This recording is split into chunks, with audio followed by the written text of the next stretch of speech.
Alors moi, je dirais que l'état des lieux, de mon point de vue, n'a jamais été aussi catastrophique. Plus le temps passe et plus je vois que les femmes leaders que j'accompagne et donc notamment des indépendantes, des solopreneurs, sont de plus en plus en burn-out en fait. Je pense qu'on peut pas se passer de prioriser et de planifier pour arriver finalement à faire moins mais mieux. Comment on fait pour garder les choses simples. Déjà, moi, il y a un truc pour le mindset qui m'aide et qui m'accompagne beaucoup et que je répète sans cesse aux gens avec qui je travaille. Fait est mieux que parfait. Si on se plante plein de fois, c'est qu'on est en train de progresser. Moi, je suis vraiment spécialisée dans l'accompagnement des femmes et donc je vois à quel point le rapport à l'argent, à la valeur monétaire, est une problématique. Moi, j'ai envie de dire, quand on valorise bien son travail, les premières fois où on va parler d'une nouvelle offre ou vendre une nouvelle presta, on doit avoir le cœur qui bat. On doit avoir un peu mal au ventre. S'il n'y a pas ça, c'est qu'on se sous-valorise complètement. Bonjour à toutes et à tous et bienvenue dans ce nouvel épisode du Board. Alors, quand on est solopreneur, quand on est freelance, indépendant, quand on est à son compte, on a une grosse tentation pour tout faire dans ses journées, c'est de se cramer. Voilà, de finir complètement épuisé en burn-out. Et pour nous prémunir de ce fléau qui touche tout le monde clairement en ce moment, mais surtout nous quand on est à notre compte et que tout notre business dépend de nous, repose sur nous, j'ai une super invitée à vous présenter. Vous la connaissez sans doute parce que vous avez peut-être écouté son podcast qui s'appelait avant Femme ambitieuse et qui s'appelle maintenant Sensée. C'est une star un peu du coaching en France. C'est Jenny Chamas. Bienvenue Jenny, bienvenue au board. Merci, bonjour Flavie. Alors, si vous nous regardez en vidéo, elle a son petit micro de conférencière. En plus, Jenny, j'adore, je suis très impressionnée. On fait les interviews vidéo, on les publie aussi sur la chaîne YouTube du Board, le Board Média. On vient d'avoir 4000 abonnés, donc je fête un peu ça ce matin. Si vous n'êtes pas encore abonné, allez-y parce qu'il y a aussi les émissions Solo Nation. Enfin, il y a tous les trucs en fait en vidéo. Ça s'écoute bien en podcast aussi, mais c'est vrai que si vous voulez voir mes invités, nos petites réactions aussi, comment ça se passe quand on enregistre, venez nous voir en podcast vidéo. Alors Jenny, on a beaucoup discuté en préparant cet épisode un peu on va dire de l'état d'esprit qu'il faut pour être un solopreneur. Toi, t'accompagnes notamment des femmes dirigeantes de mémoire. Enfin, tu les coaches aussi dans leur carrière et tout. Moi, ça me parle trop parce que j'étais une ancienne dirigeante devenue solopreneur. Donc, je pense que j'ai coché tous les trucs tous les red flags des femmes que t'accompagnes, tu sais, vouloir en faire plus, trop, se prouver des choses et tout. Donc, franchement, écoutez les contenus de Jenny, ils sont hyper intéressants.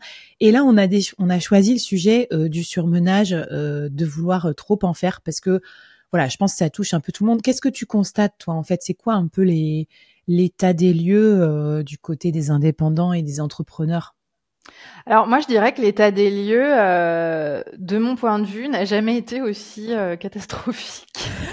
Dans le sens où ça fait 8 ans que je dirige Coach Happy et plus le temps passe et plus je vois que les femmes leaders que j'accompagne et donc notamment des indépendantes, des solopreneurs sont de plus en plus en burn-out en fait.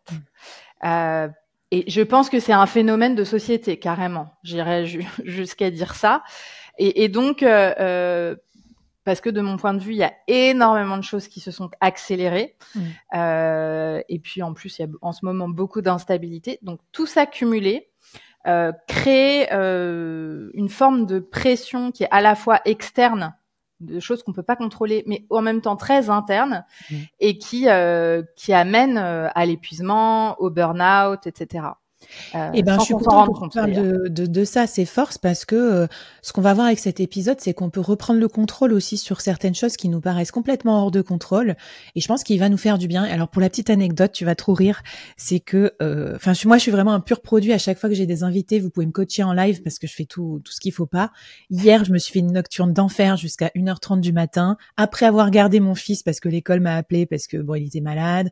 Du coup, tu vois, j'ai décalé mon travail, j'ai bossé la nuit, j'adore ça. ça, mais je sais que ça me crame complètement. Donc j'ai fait tout ce qu'il faut pas faire. Donc si tu veux bien, on va décortiquer tout ce que on peut faire pour se prémunir, en fait, se préserver. Et tu commencerais par quoi, en fait? Ça serait quoi ta priorité numéro 1 pour éviter l'épuisement? La première chose, c'est vraiment le truc un peu scolaire qui va pas plaire à beaucoup d'indépendants, je le sais. Mais je pense qu'on peut pas se passer de prioriser et de planifier pour arriver finalement à faire moins mais mieux. Parce que quand on est seul aux manettes, aux commandes, on a forcément un nombre de périmètres sur lesquels on intervient qui est assez large. Et c'est pour ça aussi qu'on peut se retrouver très très vite débordé. Donc, je pense que il faut avoir beaucoup de clarté en fait sur OK, qu'est-ce qui dans ce que je fais crée le plus de valeur?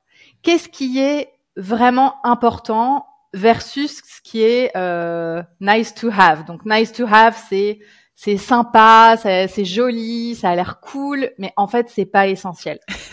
Et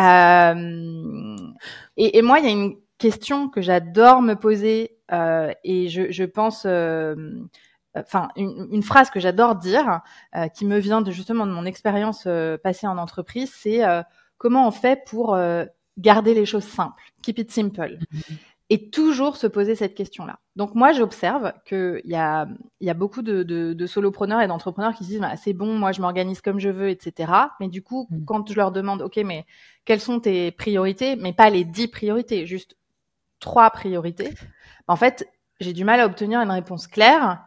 Et souvent, les priorités ne reflètent pas le temps passé dans la semaine.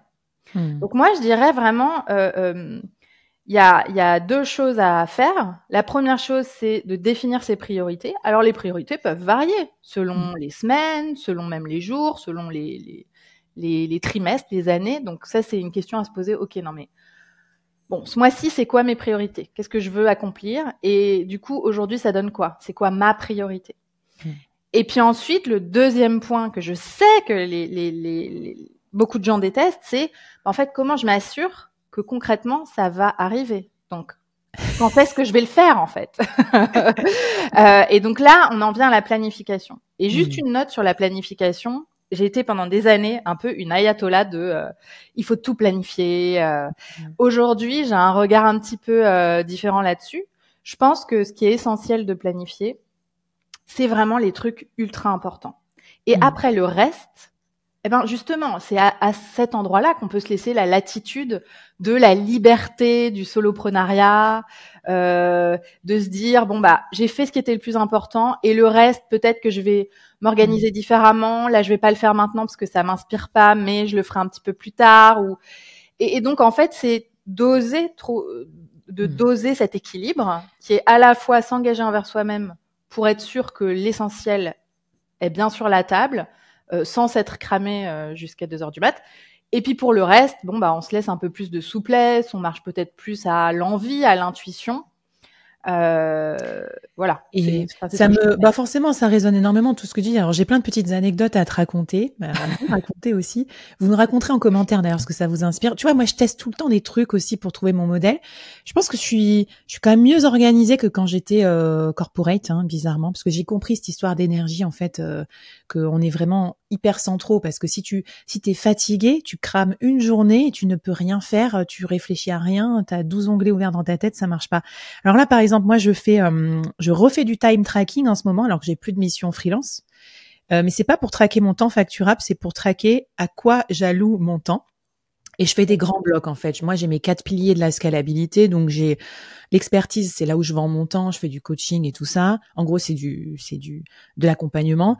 J'ai le média, c'est tout la création de contenu, etc., que je fais pour faire connaître mon activité. Le produit, c'est est-ce que je construis mes produits? Est-ce que je les améliore? Est-ce que je les vends? Et puis la communauté, c'est toute la relation que j'ai avec mes clients, mes pairs et tout. Bon, voilà, moi, c'est mon framework à moi. Et du coup, c'est rigolo parce que je me mets du toggle et je vois un peu, par exemple, si je me dis, je lance un nouveau produit et qu'en fait, toute la semaine, j'ai fait des podcasts, il y a un problème. Et donc, ça m'aide aussi à canaliser les activités que j'adore faire, mais que je fais trop. Et puis, à m'assurer d'avoir du temps. Donc, voilà. Et après, le deuxième truc qui a résonné, c'est quand tu as dit les multiples priorités. Moi, j'ai fait un exercice qui m'a fait vraiment tilt. Je suis dans un membership américain de créateurs et j'ai un appel d'une demi-heure par trimestre avec le super gars qui a créé ce truc-là. Et du coup, je me suis dit, je vais faire un one-pager pour lui dire c'est quoi mes priorités de l'année. Et en fait, faire rentrer sur une page propre, tu vois, pas trop énorme pour que le mec, on a une demi-heure, le mec c'est un Américain, tu sais, ils sont plus à cheval que nous sur les horaires et tout. Ouais. Et ben je me suis dit, j'ai trop de trucs et donc j'ai simplifié à fond. Donc j'ai mis 3 bullet points. Et le mec, quand il a vu ma feuille, il m'a dit, je pense que tu te doutes de ce que je vais te dire, mais en fait, tu peux pas faire ces 3 trucs-là dans la même année. Voilà, joke. Donc même quand tu simplifies, un regard extérieur est plus et quelque part plus tolérant aussi que nous vis-à-vis de nous-mêmes. Et en fait, mes 3 trucs, c'était genre rendre mon truc méga scalable, prendre 12 semaines de vacances et faire du surf et organiser un énorme événement. Donc il a vu les 4 trucs, il a fait tu vas devoir choisir peut-être 2 ou 3 trucs sur les 4 quoi. Ouais. Voilà. Ouais.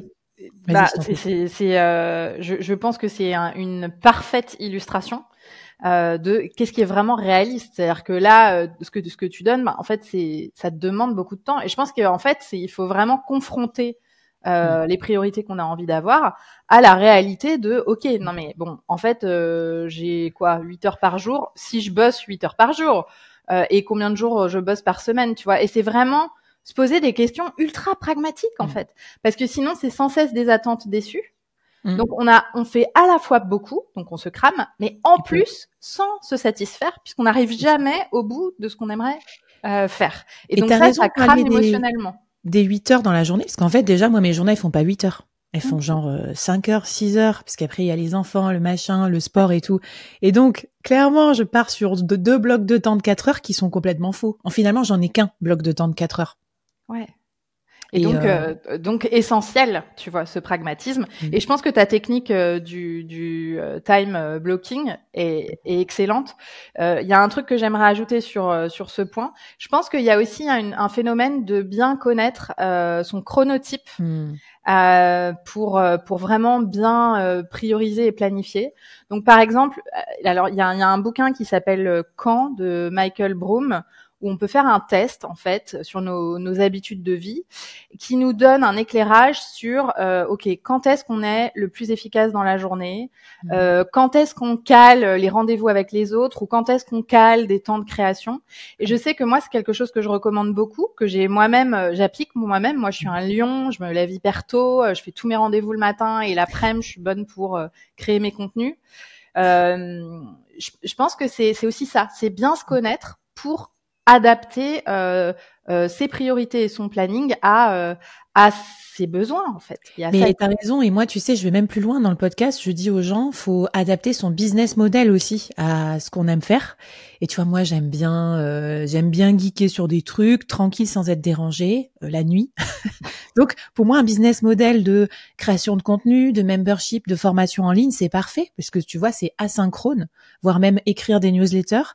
Là où par contre donner des conférences, j'ai fait la tentative de me former sur ça et en fait tout de suite, bon dommage, j'avais déjà dépensé l'argent, je me suis dit en fait c'est pas du tout pour moi, je vais devoir faire le lion, partir à 6h du mat, prendre des avions, etc., m'habiller, me préparer, être au taquet à 8h du mat, un truc corporate, c'est pas du tout adapté. Donc t'as raison de le dire, on va en parler dans l'épisode, mais faut vraiment choisir ces moments. Et peut-être pour terminer, moi je rebondis sur ton point de priorité mensuelle. Ça, c'est aussi un truc qui m'aide énormément. Maintenant, j'arrête tous les trucs trop sophistiqués, les time blocking, les machins. Je me dis, Flav, le mois commence. C'est quoi ton unique priorité? Souvent, c'est une priorité commerciale. Par exemple, je veux vendre l'incubateur solopreneur. Bon, ben, go. Et en fait, j'essaye de tout articuler autour de ça. C'est bête, hein, mais créer des podcasts qui ont un rapport avec ça. Parce que des fois, je créais des podcasts qui n'avaient aucun rapport. Ou alors, je me lançais dans des projets qui étaient sur un objectif à 12 mois, mais qui n'avaient aucun lien commercialement là. J'appelle ça les campagnes militaires, parce que ça a le mérite de reconcentrer quand t'es un peu éparpillé tous azimuts. Donc voilà. Si tu as un petit conseil, défi à nous donner sur cette partie avant qu'on passe à la suite de toute la technique, stratégie anti-surmenage, ce serait quoi, Jenny? Ouais.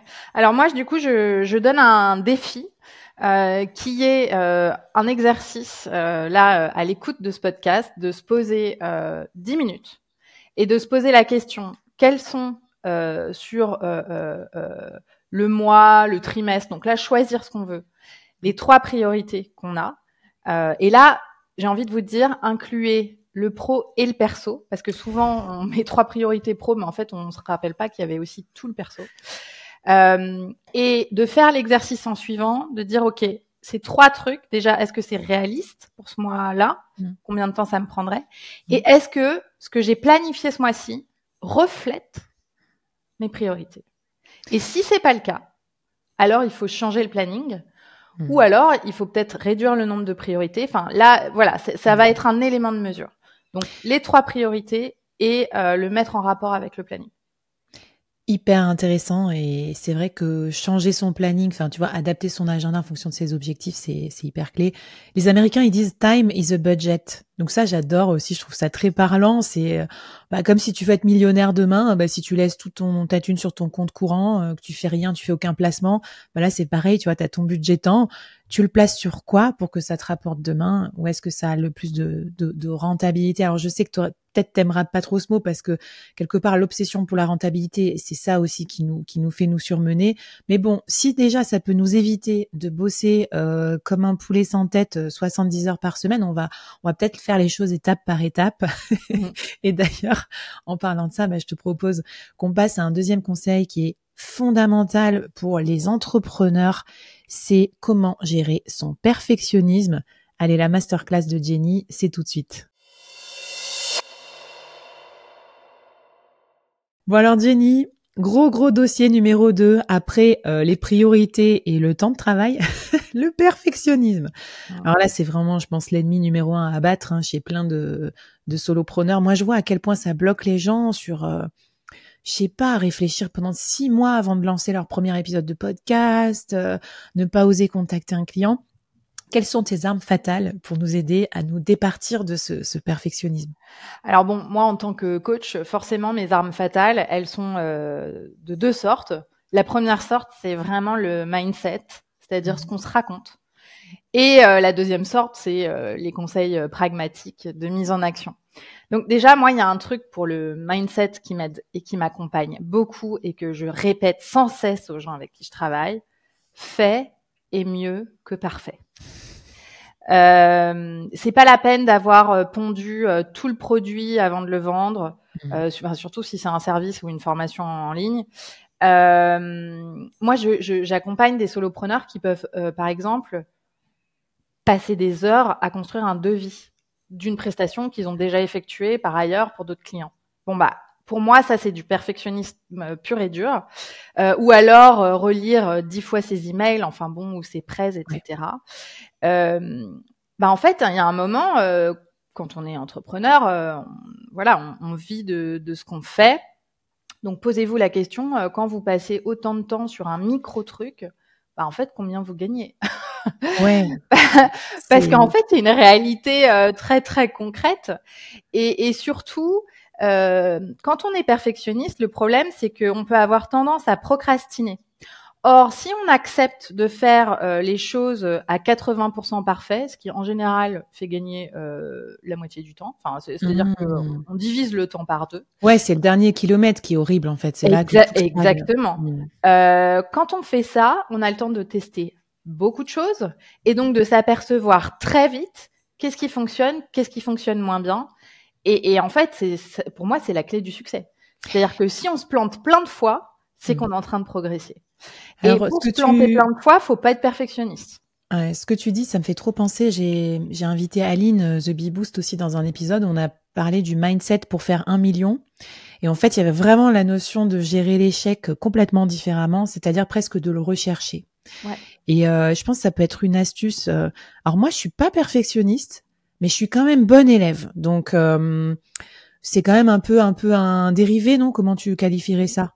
Oui, moi j'appelle ça le syndrome de la bonne élève. Et finalement, le syndrome de la bonne élève, c'est il y a quand même un petit côté perfectionniste. Après, on va dire qu'il y a un baromètre de perfectionnisme, tu vois. Mais en tout cas, voilà, j'avais vraiment peur de ça. Et ce qui m'a aidé, c'est ce que tu dis, c'est de d'assumer. Moi, en fait, un des trucs qui m'a aidé, c'est de faire du build in public, donc de construire mon business en public et de dire aux gens, bon, c'est pas fini, soyez tolérants parce que je suis solo. Moi, souvent, je dis souvent aux gens, je le répète parce que des fois, les gens, ils projettent des attentes qui sont parfois irréalistes sur moi. Et je leur dis, tu te rappelles que je suis solopreneur, en fait. J'ai pas d'assistant, j'ai pas de community manager. Tu vois, typiquement, par exemple, je réponds pas du tout à tous mes messages dans mes MP, DM de réseaux sociaux. C'est impossible. Parce que, en plus, et j'ai même pas mis une personne pour ça, parce que ça me coûterait, je sais pas combien, tous les mois pour répondre. Donc, voilà, je me suis libérée un peu de cette contrainte. Et donc, en disant aussi que je suis solopreneur, c'est une façon de combattre mon syndrome de la bonne élève, où je me dis, comme les gens savent que je suis seule, ils sont plus tolérants sur mes erreurs. Et effectivement, des fois, je lance des trucs, il y a des gens qui disent, tiens, il y a une faute là dans ta page de vente, ou tiens, t'as oublié le lien, il marche pas. Donc, merci à vous si vous faites partie de la team Sniper Œil de Lynx qui m'aidait. Donc voilà, moi, c'est ma petite astuce pour combattre ça, c'est de me dire, je m'assume. Et je me rappelle un jour, j'avais eu un conflit dans mes équipes quand j'étais en corporate avec une personne dans mon équipe qui était très, très perfectionniste. Et moi, je lui ai dit, écoute, moi, je lance les trucs vite. Donc, on est un peu irréconciliable sur le truc. Donc, moi, ce sera Jean-Michel imparfait. Mais tu vois, sens-toi libre de corriger les 20% qui restent, en fait, une fois que c'est lancé. Mais on a dû avoir cette conversation parce que sinon, on se fightait, en fait. Alors après, c'est génial parce que ça peut aussi très bien se compléter.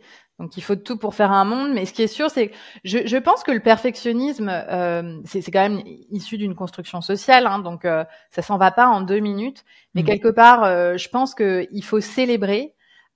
Déjà, il faut en prendre conscience et célébrer à chaque fois qu'on a réussi à faire un truc sans se prendre la tête 1000 fois et sans ruminer la phrase, la relire, etc. Et se lancer des micro-défis. Je pense que on arrête d'être vraiment perfectionniste dans l'action.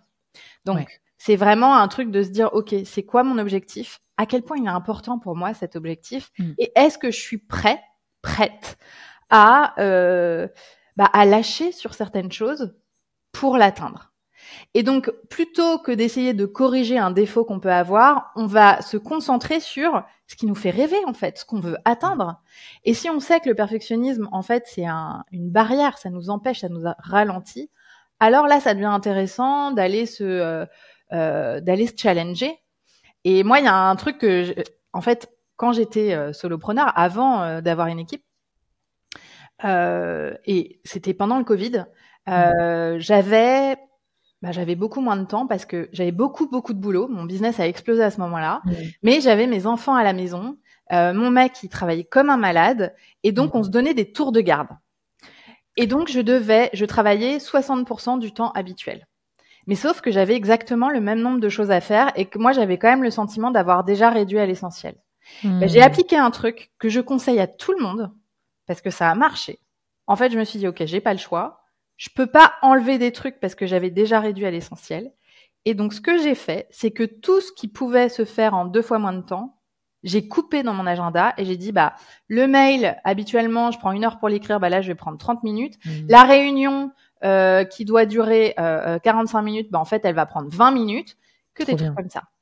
Et en fait, ça a été une expérience de malade parce que je me suis aperçue que du coup, j'étais beaucoup plus focus, beaucoup plus efficace. Et en fait, j'ai gardé cette habitude. C'est ça. Donc, c'est exceptionnel. Et je pense, tu vois, la réflexion que je me fais, donc moi, dans l'incubateur solopreneur, il y a un format en ligne. Les gens viennent au live tous les vendredis, mais il y a aussi un format bootcamp où j'accompagne les gens pendant 3 mois intenses.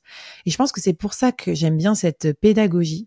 C'est que le bootcamp, c'est vraiment ça. C'est que tu bourres à craquer de trucs à faire en mode un peu défi. Et si tu veux rentabiliser ton bootcamp, tu dois les faire dans les 3 mois et pas procrastiner. Et donc, ça te pousse dans tes derniers retranchements de, soit je perds mon argent parce que je fais pas les trucs, soit je le fais. Et par contre, je le fais, j'accepte que ça soit un peu pourri. Et donc, c'est comme ça que les gens, ils vont sortir leur newsletter, lancer leurs premiers produits, oser faire leur première masterclass pour vendre leur offre. Et voilà, je sais combien c'est douloureux parce que je le vois plus trop chez moi, mais je le vois maintenant chez mes alumni. Des fois, ils souffrent, ils me disent, Flavie, t'abuses. Je leur dis, écoute, voilà, si tu as envie de tester, c'est un safe place là maintenant pendant 3 mois. Et en fait, qu'est-ce qui se passe, c'est qu'ils se rendent compte qu'après, il y a pas mort d'homme. Je sais pas, le truc qu'ils ont lancé, les gens les ont pas hués. Personne n'a vu leur podcast parce que bon bah le temps de grandir un podcast, tu sais ce que c'est. Toi, t'es passé par là, t'as un énorme podcast, donc voilà. Donc voilà, perfectionnisme, le perfectionnisme se combat. Alors avec quoi on peut repartir comme peut-être challenge un petit peu pour nous bouger sur ce sujet? Eh ben donc le challenge que je propose, c'est exactement celui que j'ai moi-même appliqué. Je propose de choisir peut-être 2 choses que vous avez l'habitude de faire de façon récurrente et de vous proposer cette semaine de diviser le temps par 2. C'est-à-dire que vous allez prendre 2 fois moins de temps pour faire cette chose-là et de vous promettre, vous mettez un chrono, que en fait, c'est fait. Quand ça sonne, c'est fini et paf, ça y est. Voilà. Et puis du coup, observez ce qui se passe, parce que moi, ce que j'ai appris avec ça, c'est qu'en fait, parfois, on peut même être surpris parce que les gens adorent quand même ce qu'on fait, alors qu'on y a passé 2 fois moins de temps. Exactement, on n'est pas à l'abri d'une bonne surprise, et en fait, ça, c'est vraiment un syndrome que je vois surtout chez les freelances. Encore plus. Solopreneur, déjà, tu passes un cap où tu as tellement de trucs à faire que tu commences à être un peu sloppy, t'es obligé. Freelance, la surqualité. Les mecs, ils vendent 2 jours, ils bossent 4 jours pour les clients. Donc là, stop. Moi, j'appelle ça je sais pas quoi, le Pareto du freelance, quoi. C'est qu'en fait, finalement, c'est même 20% de ta mission qui va compter le plus pour ton client. Tout le reste, c'est un peu des trucs que tu fais pour te rassurer. Donc, je pense que ça va faire vraiment du bien. Racontez-nous si ça vous parle en freelance, ce côté oser stopper et puis passer à autre chose et se surprendre parfois parce que nos clients adorent ça. Allez, justement, puisqu'on parle de savoir bien valoriser son travail, ça, c'est le 3e point que tu nous proposes pour combattre ce perfectionnisme, pour combattre ce surmenage et peut-être aussi pour se rassurer, parce qu'on a de la valeur, donc on va apprendre à se la réapproprier avec cette 3e partie. C'est parti. Alors Jenny, là tu me disais, on a quand même aussi un gros sujet sur la valeur de notre travail. Parce qu'en fait, on travaille. On empile, mais pourquoi? Qu'est-ce que ça veut dire? Est-ce que ça veut dire qu'on n'est pas assez? On n'est pas assez bon? C'est le syndrome de l'imposteur? Qu'est-ce qui fait qu'on doit se crever comme ça pour penser mériter quoi? Notre salaire, notre TJM? Ouais. Alors, moi, je pense encore que c'est ça vient d'un manque de confiance, de ce sentiment d'imposture. Alors moi, je suis vraiment spécialisée dans l'accompagnement des femmes. Et donc, je vois à quel point le rapport à l'argent, à la valeur monétaire, est une problématique énorme. Je ne compte plus le nombre de coachings que j'ai dû faire ces 8 dernières années pour que les gens augmentent leurs tarifs, facturent les jours effectués. Parce que ça, c'est juste un truc banal, j'ai envie de dire. Le fait de pas facturer des heures alors que en fait elles ont été faites. Donc, je pense que c'est pas la peine de se flageller si on fait ça. On peut se dire que c'est quand même très commun, donc c'est pas grave. Maintenant, moi j'ai plus envie de vous tourner vers l'action et comment je fais pour valoriser mon travail. Et moi je vous dirais, en fait déjà, quand on est solopreneur, quand on est freelance, c'est parce qu'on a une folle envie de liberté. On a envie de faire ce qu'on kiffe et on a envie d'être son propre patron et de flexibilité. Ça marche s'il y a rémunération en échange. Sinon, ça marche pas ce modèle. Donc, ça veut dire qu'il faut aller chercher la REM. Comme vous êtes seul et que vous n'avez pas la capacité de vous multiplier, à un moment donné, en fait, moi, je suis une partisane de fixer des tarifs qui permettent, en fait, qui sont cohérents avec la vie qu'on veut mener. Donc, c'est pas, bien sûr, ça doit être cohérent avec la valeur de l'expertise qu'on apporte, évidemment, mais pas seulement. En fait, quand on pense son prix, son tarif, etc., on pense expertise, on pense marché, mais on pense aussi à, ok, mais concrètement, moi, à la fin du mois, j'ai besoin de combien, je veux vivre comment, à quoi ça ressemble. Surtout que pardon, je te coupe 2 secondes, c'est plus facile de fixer un prix élevé et ensuite d'aller se former, de rajouter du service, de voir tout ce qu'on peut rajouter pour justifier ce prix élevé, que de vendre un truc bas et ensuite de trouver plein de clients pour acheter ce prix bas. Tu vois ce que je veux dire? Il y a le petit côté, oui, si ta vie de rêve, elle nécessite que tu fasses les fameux 10K par mois, bah ok, fixe-toi 10K, mais va chercher par contre une expertise pointue qui va justifier ces 10K. Et ça se travaille. C'est du travail sur soi, c'est du travail sur son offre et tout. Ouais, ça se travaille. Et puis, enfin moi aussi, mon expérience m'a montré que quel que soit le tarif, il y a toujours en face, enfin les prospects en face vont toujours, même avec un tarif bas, les gens peuvent hésiter et dire ah c'est cher. Bah, c'est Donc clair. en fait, il y a un moment, moi j'ai envie de dire, quand on valorise bien son travail, les premières fois où on va parler d'une nouvelle offre ou vendre une nouvelle presta, on doit avoir le cœur qui bat, on doit avoir un peu mal au ventre. S'il n'y a pas ça, c'est qu'on se sous-valorise complètement. Super, super intéressant ça, ce feeling, un petit peu les papillons dans le ventre. Et pour rebondir sur ce que tu disais, j'ai une petite anecdote quand même là, c'est incroyable. Quand j'ai vu ça, je me suis dit non mais c'est ouf. Dans l'incubateur solopreneur, donc là tu vois, c'est mon membership annuel. En fait, c'est un incubateur en ligne et tout. Maintenant, j'ai 273 incubés cette année, donc c'est un abonnement annuel. Et j'ai fait des prix du très très bas. Quand je l'ai lancé il y a 2 ans, genre c'était 200 € l'année. À maintenant, c'est 1200 € l'année. Eh bien, figure-toi qu'il y a une enquête de satisfaction dans laquelle je demande aux gens, est-ce que tu as le sentiment d'en avoir plus que pour ton argent, ou plus que ton argent, ou moins que ton argent, tu vois, plus ou moins de valeur par rapport à ce que tu as payé. Eh ben, tous les gens qui ont payé plus cher ont le sentiment d'en avoir pour leur argent, et plus. Et finalement, j'ai eu genre 2 réponses sur 30 qui étaient genre plutôt moins, et c'était des personnes qui avaient eu des tarifs ultra discountés. Donc voilà, il y a comme quoi il n'y a pas de mystère, et vraiment ce côté moins je paye, moins je suis satisfait.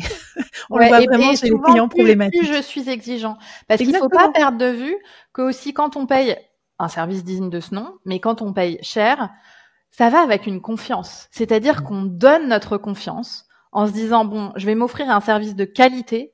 Et je fais confiance à la personne en face. Et je pense que en plus pour un freelance, un solopreneur, c'est génial d'avoir des clients qui vous font confiance parce que c'est un kiff en fait de travailler comme ça.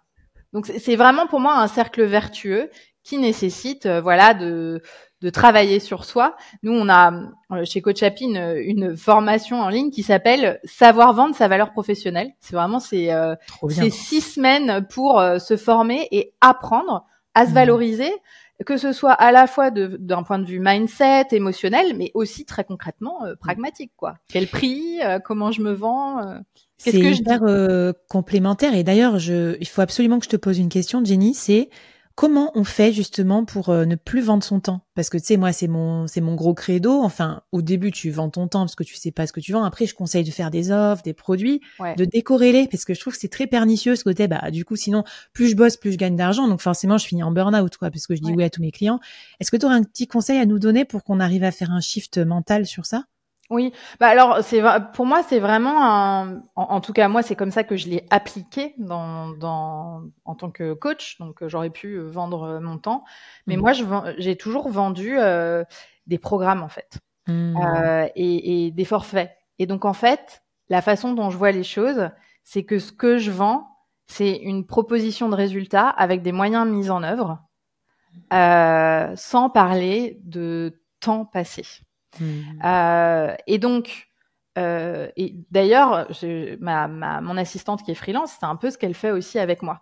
Elle me vend une presta, donc je sais c'est quoi le résultat de la presta chaque mois, et je sais à peu près quand est-ce qu'elle bosse, mais on parle pas d'horaire. Il y a pas d'heure en fait. Elle s'organise comme elle veut, mais moi je sais que je peux l'appeler par exemple le jeudi après-midi. Bon bah, je pense que ça c'est parfait parce que ça permet de pas corréler à l'heure faite, mais on corrèle au résultat. Non, mais bien sûr, moi, de toute façon, le conseil que je donne, c'est un peu basique, c'est un peu con, mais je me suis rendu compte qu'en fait, personne ne le faisait. C'est quand t'es freelance, pour moi, tu devrais acheter un freelance, une prestation en freelance à quelqu'un, pour comprendre à quel point c'est absurde le TJM. C'est-à-dire qu'en gros, plus la personne est lente et prend du temps et plus tu payes. Enfin, c'est pas possible. C'est pas du tout rassurant parce qu'en plus, tu sais pas combien tu vas payer et tout. Et moi, maintenant, tous les freelances avec qui je bosse, on a un forfait, on a un abonnement mensuel. avec des trucs qui sont faits. Il y a des mois ça dépasse, des mois ils font moins de trucs, mais je m'en fiche. Moi, mon but c'est juste de délivrer mes podcasts. Enfin, tu vois, c'est essentiellement là que j'ai des dépenses. Donc mais trop bien pour ce shift, parce que c'est vrai que ça c'est quand même le premier truc à enlever pour garder du temps et pour ensuite pouvoir travailler sur améliorer son offre, monter ses prix. Alors qu'est-ce que tu nous donnerais comme petit défi sur cette partie, mieux valoriser notre travail? Moi je dirais, pour toutes les personnes qui estiment aujourd'hui qu'elles sous-valorisent leur travail, cette semaine, je vous propose un défi qui est de vous mettre dans une situation liée à l'argent où vous allez avoir ces fameux papillons dans le ventre dont on parlait tout à l'heure. Donc, exemple très concret, si vous avez l'habitude de ne pas facturer toutes les heures que vous faites et que vous facturez à l'heure, cette semaine, vous allez facturer toutes les heures. Si vous marchez pas à l'heure, mais que là vous proposez un forfait sur une presta, vous allez augmenter le prix de 20% sans vous poser de questions et vous allez envoyer le devis. Voilà. Et ça, c'est si vous estimez qu'aujourd'hui vous ne vous faites pas payer à votre juste valeur, à la juste valeur de ce que vous délivrez. Écoute, je pense que c'est un conseil qui va s'appliquer à 90% des auditeurs, auditrices à la louche. Et effectivement, ça a un peu à voir aussi avec le rapport à l'argent. J'avais fait un super épisode avec Marie Roussel là, sur le rapport à l'argent. Je vous conseille de l'écouter aussi parce que forcément, suivant les discours avec lesquels vous avez été bercé aussi, peut-être qu'on vous a dit que gagner de l'argent c'était pas bien, un truc comme ça. Moi qui suis fille de fonctionnaire, j'ai un peu ce petit côté où il fallait pas trop dépasser, quoi. Faut pas être flamboyant, faut pas être flambeur, etc. Donc je pense que ça m'avait un peu limité. Et quand j'ai vu les solopreneurs qui faisaient genre ouais, moi je fais 1 million comme ça, j'étais là ah ouais d'accord, ok, faut que je passe une barrière mentale. Flav, t'étais pas prête à entendre ce vocabulaire. Bon, mais écoute, parfait. Ce que je te propose, c'est qu'on regarde un peu, Jenny, une autre barrière mentale, mais énorme chez nous, les solos. C'est oser déléguer, quoi, oser s'entourer, oser commencer à se faire épauler dans son métier solo. Et ça, c'est un gros dossier et on en parle tout de suite. Alors, Jenny, tu nous l'as gardé presque pour la fin de l'épisode, tellement que c'est un gros dossier. Se faire aider quand on est solopreneur, freelance. Quel est ton point de vue sur la chose? Qu'est-ce qu'on peut faire pour travailler le côté je dois tout faire, c'est moi le cerveau dans l'opération, je suis seule au monde, j'ai pas d'aide. Qu'est-ce qui pourrait nous décoincer un peu cette partie-là? En fait, je pense que décoincer cette partie-là, c'est peut-être penser à qu'est-ce qui se passerait si je m'autorisais à penser différemment. Ce qui se passerait probablement, c'est que déjà, je ferais davantage de choses que je kiffe. Peut-être je gagnerais aussi plus d'argent. Ou alors, j'aurais plus de temps, plus de liberté. Parce que au fond, je pense que quand on est solopreneur, vraiment la limite du fait d'être seul, c'est cette limite de vouloir absolument tout faire et tout couvrir, et du coup de passer du temps là où on crée aucune valeur. Et donc c'est coûteux à la fois en temps, en argent et aussi émotionnellement, parce qu'en général c'est des trucs qu'on n'aime pas faire. Donc c'est vraiment très coûteux en réalité. Donc moi je conseille mais vivement de s'entourer, et il y a différentes façons de s'entourer. Et je pense que là c'est vraiment qu'est-ce que je trouve qui me parle.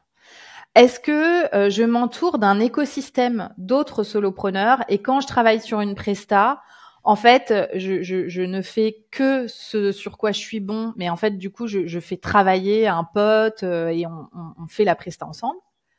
Ou est-ce que je reste le lead quoi qu'il arrive, mais je délègue en fait certaines choses, comme toi tu délègues ton podcast en fait. Je délègue certaines choses sur lesquelles vraiment j'ai aucune valeur ajoutée, j'aime pas ça, et je paye des prestataires en fait pour le faire. Tu vois, un petit truc qui m'a aidé à identifier ça, parce que je pense qu'on le sent quand on le fait. Tu vois, on passe un sale quart d'heure, quoi. Quand on est en train de passer une semaine de merde parce qu'on fait un truc qu'on devrait pas faire, on le sent, puis après on oublie. Et donc, au moment de débourser de l'argent, on est là, bon, non, c'est bon, je vais faire moi-même.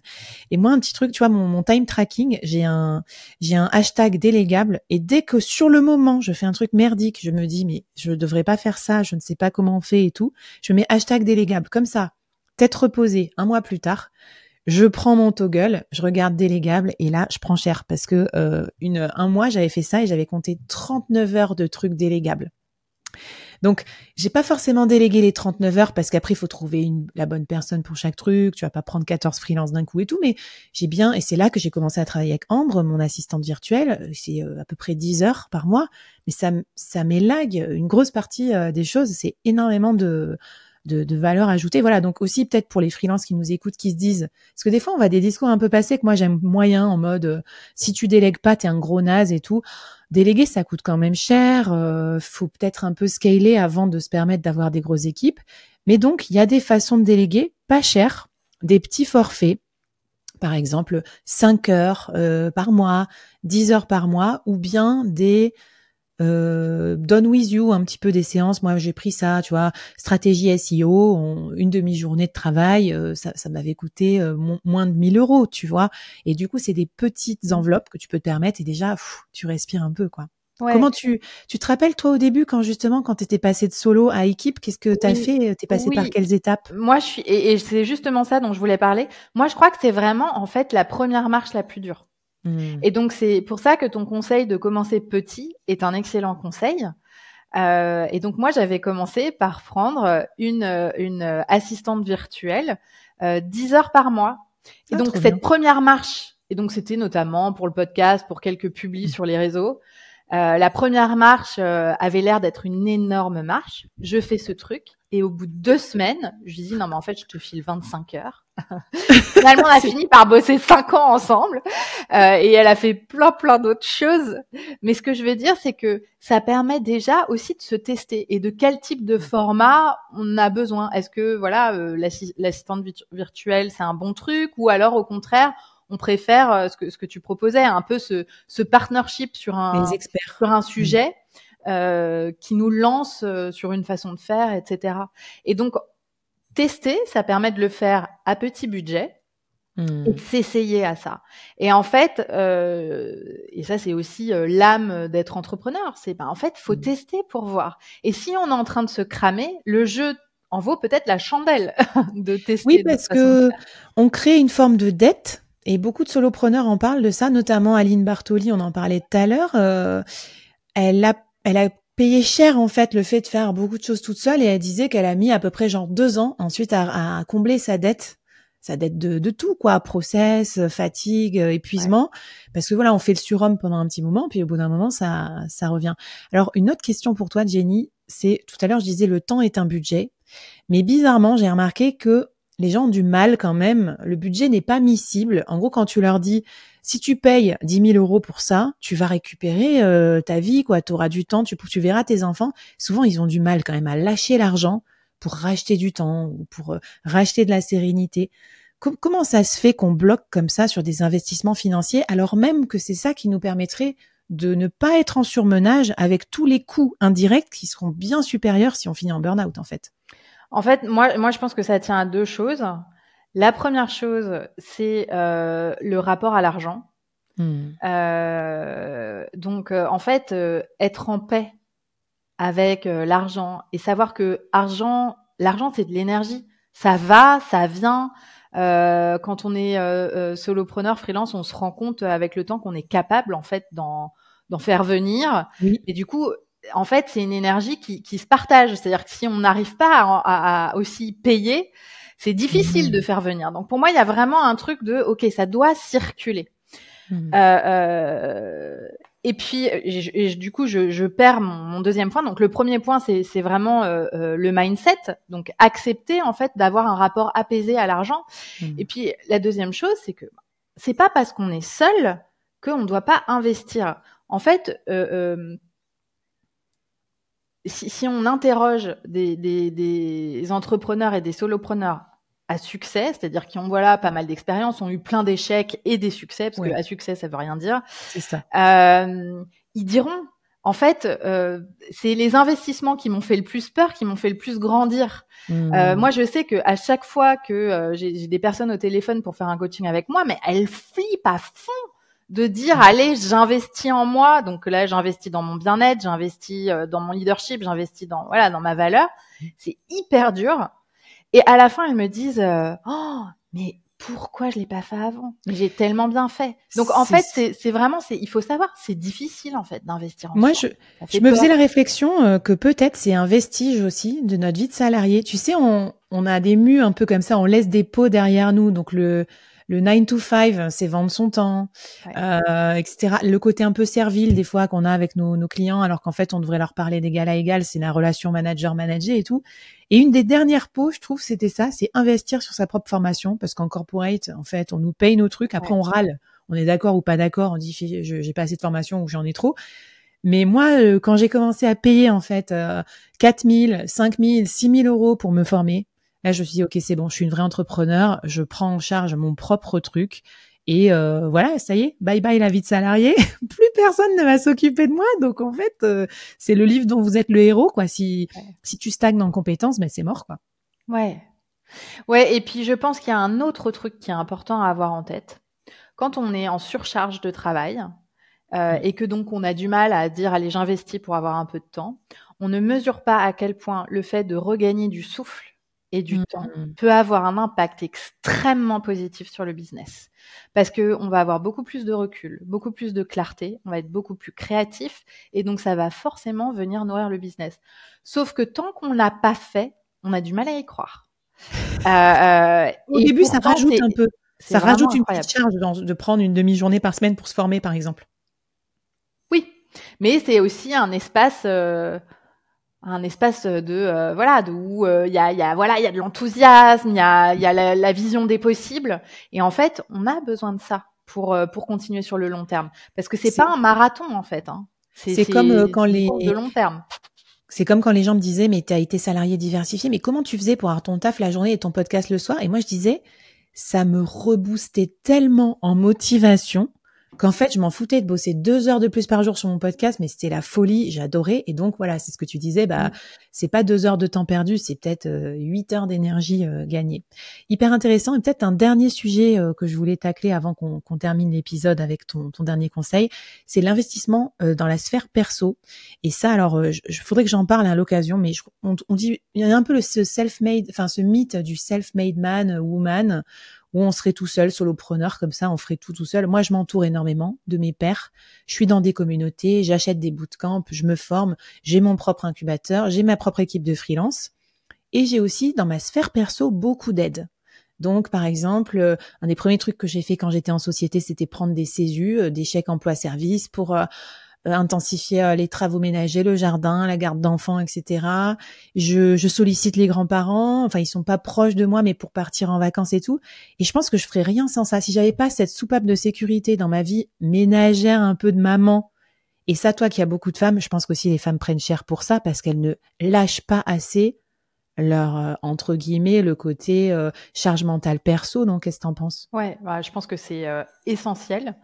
Moi, je suis aussi team. En fait, on a besoin d'être accompagné, que ce soit quand on est en couple par son partenaire, mais aussi par tous les services dont on peut bénéficier. Et après, à chacun de voir en fonction de sa bourse et en fonction de ses priorités. Voilà. Enfin. Mais tu vois, parfois, il y a des gens qui vont chercher des trucs sophistiqués et qui me disent, mais est-ce que tu crois que je devrais prendre un freelance, ghostwriter, copywriter sur ci, sur ça? Et ils vont scoltiner 5 heures de ménage par semaine. T'as presque envie de dire, commence par là, tu vois. Enfin, bon, bref, après, j'oublie personne, mais moi, je suis pas dans la team non plus. Faut se faire livrer ses repas pour être performant. C'est pas du tout mon délire. Moi, j'aime bien éplucher mes petits légumes bio.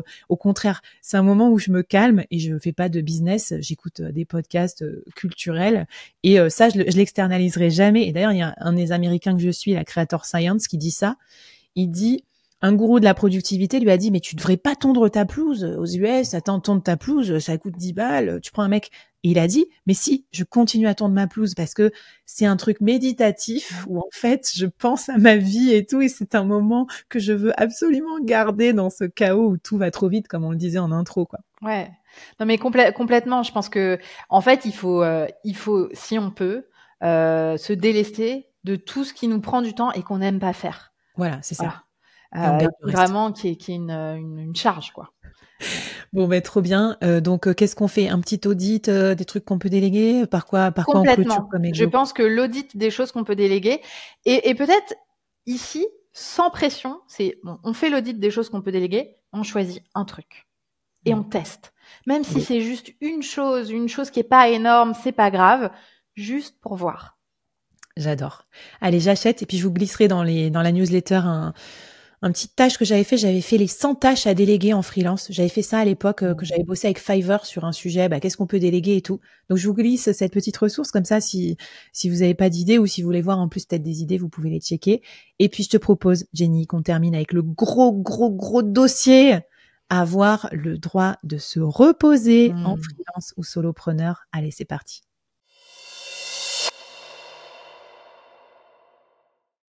Bon, Jenny, quand je te disais en intro que j'avais fait une grosse nocturne abusée là pour finir ma to-do, je pense que c'est vraiment typiquement le truc qu'on fait qui est pas top quoi en entrepreneur, c'est qu'on veut toujours en faire plus et du coup on procrastine notre repos. Sommeil, sieste, vacances, week-end.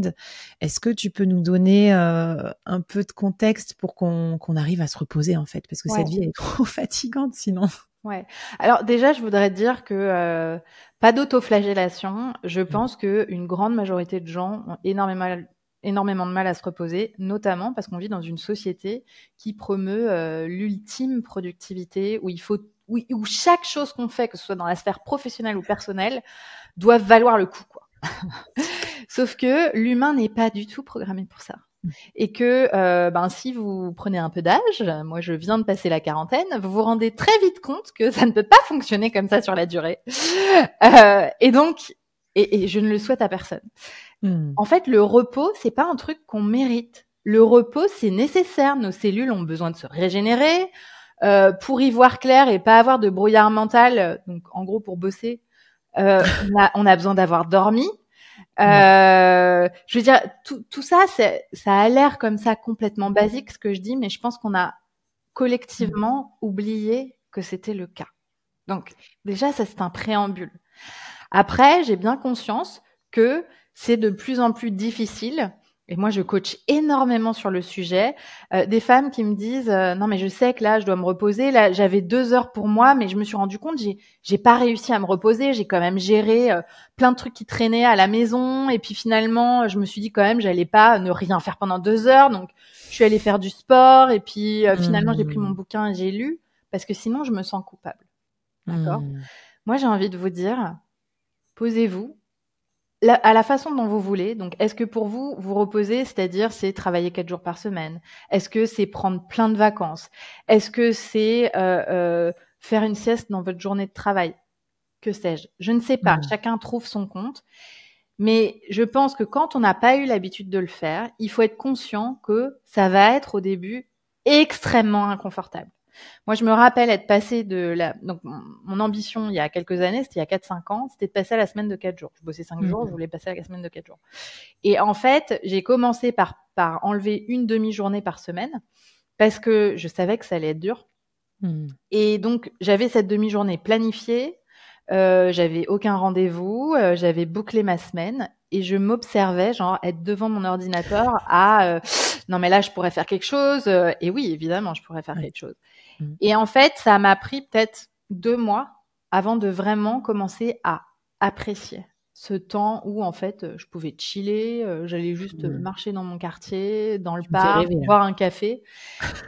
Et j'étais pas en train de m'occuper de mes enfants.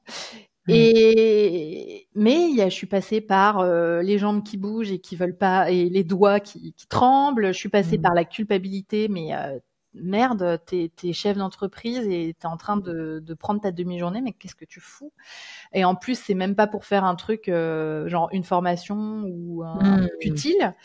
Mais c'est normal de passer par cette phase. Et donc, si vous traversez cette phase-là, les fois où vous décidez de vous reposer, eh ben, vous pouvez vous féliciter parce que Mmh. c'est normal, en fait, de passer par cette phase. Et une fois qu'elle est dépassée, alors là, ça devient un kiff ultime qui Mmh. est, je vois à quel point je suis régénérée. Je vois à quel point j'ai des idées. Je suis hyper efficace.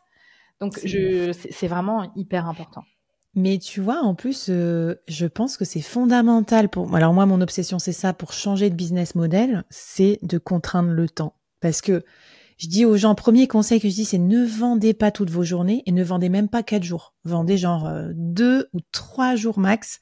Ça hérisse les poils un peu des freelances parce qu'ils disent, bah, je vais faire moins de chiffre d'affaires. Bah oui, mais du coup, ça te donne un peu de mou pour construire, peut-être prendre une journée en plus pour construire ton produit.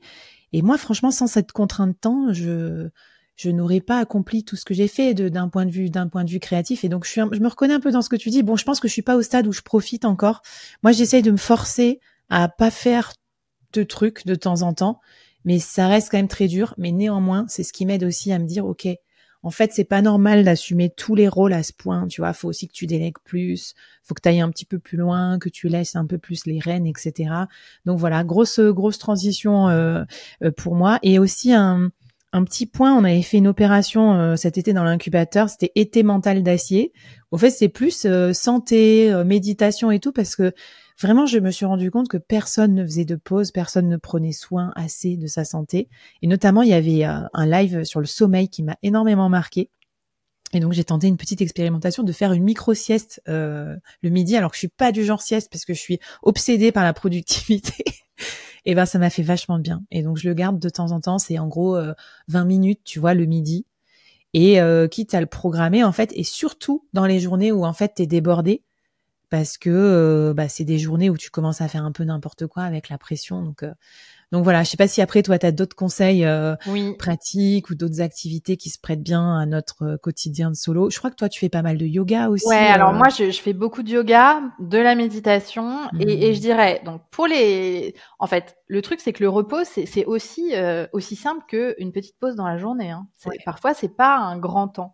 Donc moi, ce que je vous propose, et donc peut-être comme défi, c'est de s'observer la semaine prochaine, enfin, ou cette semaine, et de se dire, OK, quand est-ce que j'intègre du repos? Et donc le repos, il peut être de simplement, on va dire, allez, 3 fois dans la journée, avoir un rappel sur son téléphone portable qui dit pause. Et donc pendant cette pause, je me lève, je prends 3 profondes respirations. Et puis je sais pas, je vais chercher de l'eau, ou je descends, si je suis dans un immeuble, je descends en bas, je fais juste un tour du pâté de maison et je reviens. Hmm. Ça prend 5 minutes, vraiment. Ouais. Mais déjà là, on m'a débranché pendant 5 minutes. On s'est rechargé, on a respiré profondément. Souvent, on respire très mal quand on travaille, si on n'a pas sa respiration placée. Je viens de me prendre mes respirations là, je suis là. C'est ouf. J'étais en apnée depuis le début du Ouais, podcast. bah ouais, carrément. Et donc, ça va déjà décharger. Après, ça peut être micro-sieste comme tu proposais, c'est super. Et pour les personnes qui ont envie de s'essayer à la méditation, parce que la méditation est extrêmement efficace pour ça, si vous n'en avez jamais fait, vous téléchargez une app. Par exemple, il y a plein d'apps qui donnent 1 mois gratuit. Par exemple, une app que moi j'aime bien, c'est Mind, M-I-N-D. Et vous faites juste une petite méditation de 5 ou 10 minutes qui est guidée. Donc, on vous dit exactement quoi faire en milieu de journée, par exemple, ou avant de commencer, ou alors Hmm. avant de passer à la suite de votre journée le soir. Et vous allez voir, vous faites ça pendant une semaine, vous allez voir à quel point ça va vous canaliser, en fait. Et ça va vous reposer, ça va vous permettre d'être moins comme une pile électrique, en fait. Parce que c'est ça qui fatigue aussi. C'est trop bien. J'ai trop envie là de me faire un petit défi méditation parce que j'étais du genre à me dire impossible de faire ça et tout. Et si c'est guidé, je pense que je vais pouvoir. En tout cas, j'ai envie de voir les effets parce que c'est certain que les effets sur la sérénité. En fait, être serein, c'est un truc hyper sous-estimé en freelance solopreneur, mais je pense que c'est une des compétences, enfin des qualités hyper essentielles à développer. Et moi, je le développe beaucoup financièrement parce que j'aide les gens à savoir à l'avance combien ils vont gagner. C'est ça les revenus scalables en fait.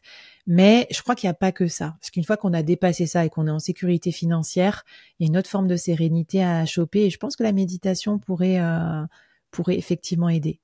Bon Jenny, c'était absolument passionnant. J'espère que ça vous a plu et que surtout vous formez comme nous une résolution d'être moins intransigeant vis-à-vis de vous-même, de prendre soin de vous et de profiter de la vie parce qu'on est devenu free quand même. Moi, des fois, je me dis c'est pas possible.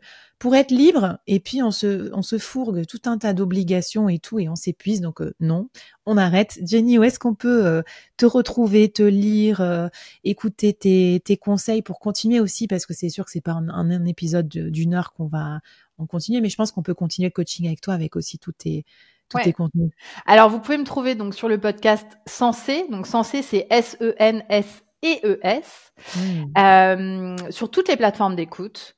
Et ce podcast est destiné aux femmes leaders. Donc, c'est des épisodes courts de coaching sur plein de sujets comme ceux qu'on a évoqués aujourd'hui. Vous me trouvez sur le site jennychamas.com et bien sûr sur LinkedIn, Jenny Chamas, et sur Instagram, Jenny Chamas _mastercoach. Et là, vous trouverez énormément de conseils pour vous sentir pleinement aux manettes, en fait, pleinement leader, sereine de votre soloprenariat, de votre entrepreneuriat.